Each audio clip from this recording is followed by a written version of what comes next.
Hey there, YouTube. It's your boy Element Hero here, coming at you with my version of the Resonator deck profile. I really love this deck. It's super fun, and summoning big dragons is just the best. So, without further ado, let's just go ahead and get straight into this. So, starting off, I run 3 Crimson Resonator. He is your best monster to see. You always want him in your hand. In a later video, I'll go in depth on why I run each card, but for now, I just kind of want to run through everything a little quickly, just so this video is not too long, just because I know everybody's here only for the cards, except for others who want to really learn this deck. That's why I'll make a separate video, okay? But yeah, definitely got to run 3 of him. Red Resonator, second best Resonator, definitely got to run 3 of him. He's just to help you get another monster on the field, so you're normal and then special. Really dope. Now going into your Resonator extenders, you got to run 1 Synchron Resonator, 1 Mirror Resonator, and 1 Creation Resonator. They're all great. They are the best of the non-starter Resonators, just because they special summon themselves by meeting a certain condition. The worst of the 3 is definitely Mirror. He's only good for going second if your opponent controls an extra deck monster and you don't. But besides that, they each have their own way to special summon themselves if you meet a certain condition. So you gotta run 3. Oops. Sorry. My bad. Keys up my bad. It's your rival. I know. Alright. I run 1 Wandering King Wildwind. If I had more, I'd definitely run more. But I probably wouldn't run it at 3. Maybe I would. It depends. But I like Hat Tricker. He's basically semi-replacement for the other 1 or 2 Wandering Kings.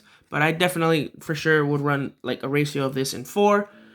Either 1, I'd say maybe 2 and 2, or 3 and 1. It's just really good, and Hat Tricker's secondary effect to protect you from burn is great as well. So yeah, let's go ahead and go off to the next cards. Now, what differentiates mine from other people's builds, I run a small Cybers package, which is 3 Balancer Lord, 3 Cybers Gadget. I love these guys. They help insulate you from being a Nibiru'd. They give you a way to play after you get Nibiru'd, because that's the only real card that hurts your deck. But yeah, I really love this Cybers package. Again, I'll go over more in depth on why I run it in a separate video.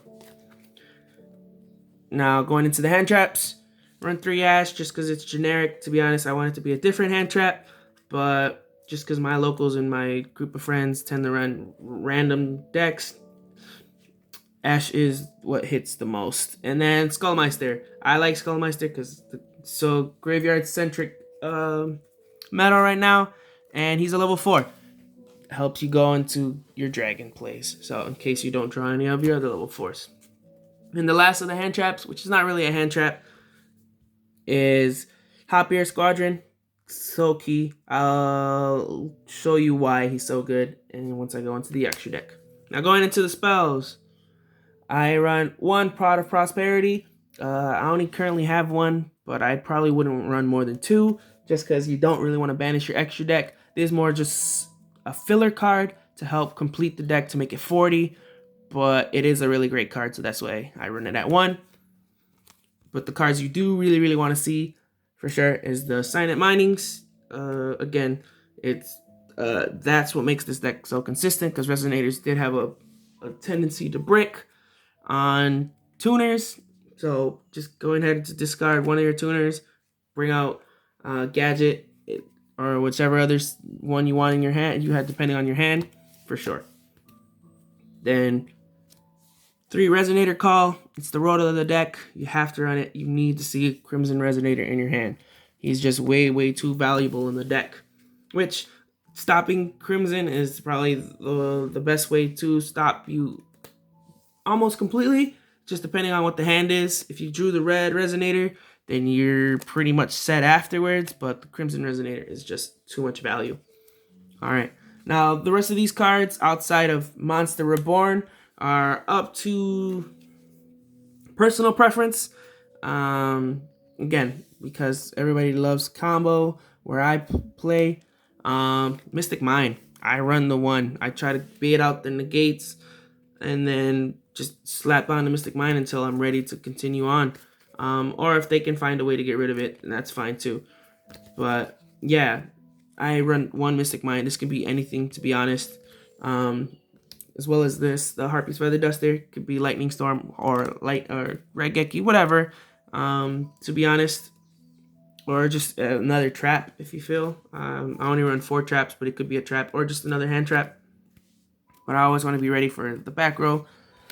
Call by the Grave. That is the last spell. Call by the Grave, just to stop the Ash, per se. But I mean, Ash doesn't really hurt you that much. But yeah, just to stop the Ash is the most prevalent thing that comes at you.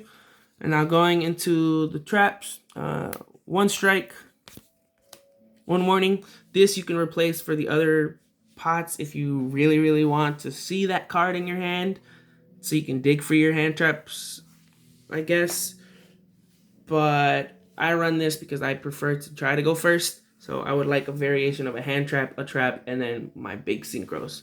So yeah, and then 2 impermanents. Again, you can swap to your own personal preference, and depending on, you know, where your locals is, you can run 3 impermanents, 1 strike, or 2 strike, 2 impermanents, however ratio you would like. But a selection of traps just to be ready. As well as, you know, if you have Ice Dragon's Prison, you can technically swap these 2 out for Ice Dragon's Prison.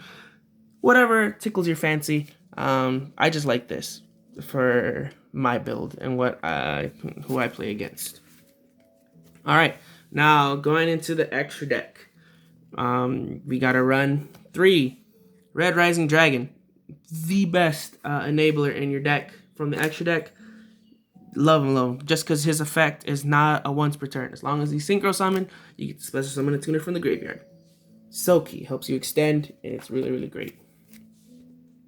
1 Cataster, just because you're locked into darks from the extra deck. And then with his effect, his secondary effect is you banish himself, special summon 2 level 1 Resonators from the graveyard. So basically, what this plays out afterwards on the crackback of your turn. Let me go ahead and grab these cards. Let's say, I don't know, you top deck a Skullmeister, right? You go ahead and normal that Skullmeister. You banish the red resonate, the Riser Dragon, and you go ahead and bring out the Mirror, and you bring out the Synchron.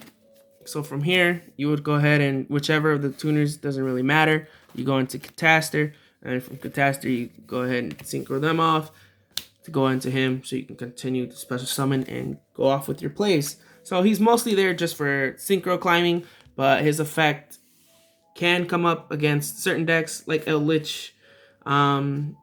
It's really good, as well as it's also funny to go ahead and stop when you're going against Shaddoll's. You just crash into yeah, it's funny. But yeah, it can come up, but most of the time he's just for synchro climbing. 2 Scarlet. I love Scarlet. If anybody has a ghost rare, hit me up. I'd definitely like to pick it up off of you. But yeah. Run 2. You can swap out to whichever other one. You can just run 1, and because it doesn't really matter per se. I just run 2 just to fill up the extra deck. And he's great. He's great. He's just generically great. 1 Beals, because another generic great monster to have.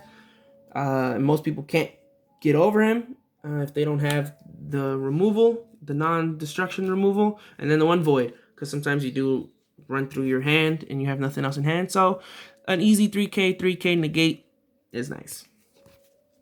Now going into the level 9s, I run 2 Abyss, Archfiend Abyss. You can run them at 1, but there's cases that when you go into your level 10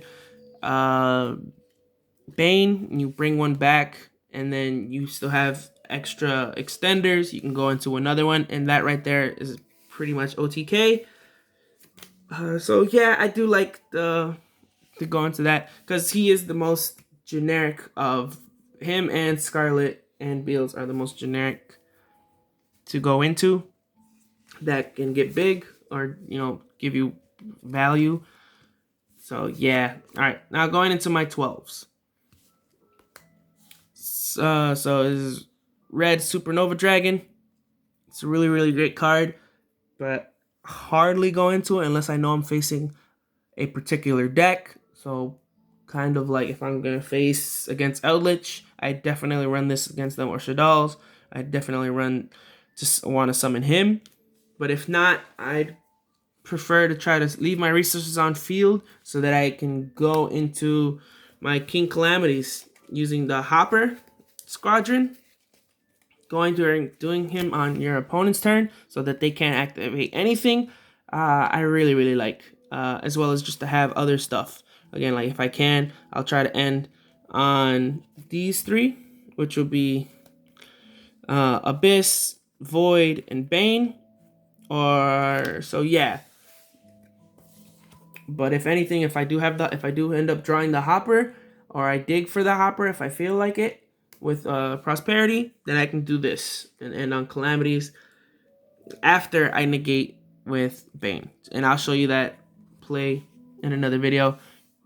And the last card is Baguska. He's just there for in case you brick, but as of late, since I changed up the deck, I haven't been bricking, but you never know. If not, this will probably be another synchro. But for sure, that's the deck profile. Thanks, guys. I hope you enjoyed it, and have a good one.